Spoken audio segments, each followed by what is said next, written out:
Bonjour amis internautes de Wii-Sport, l'actualité sportive de ce mercredi 11 mars se joue entre décisions fortes dans les instances africaines, sanctions qui touchent le football local et performances remarquées sur la scène européenne. La Confédération africaine de football a annoncé une hausse significative des primes pour ses compétitions interclubs.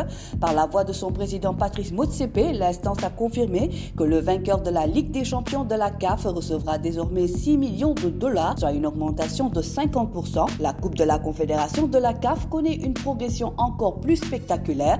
La prime du vainqueur passe de 2 à 4 millions de dollars, une décision qui vise à renforcer l'attractivité et la compétitivité du football de club en Afrique.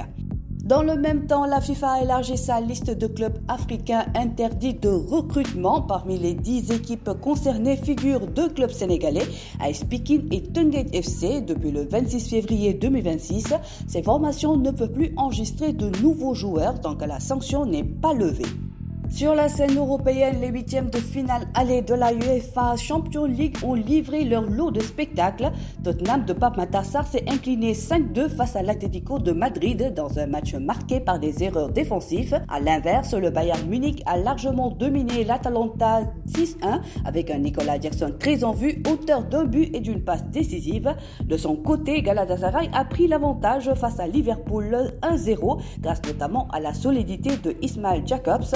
Sur le marché des transferts, Liverpool FC s'intéresse au milieu sénégalais Lamine Camara, actuellement à l'AS Monaco. Le jeune défenseur Mortala Ndiaye se rapproche lui de ses débuts avec les U21 des Reds.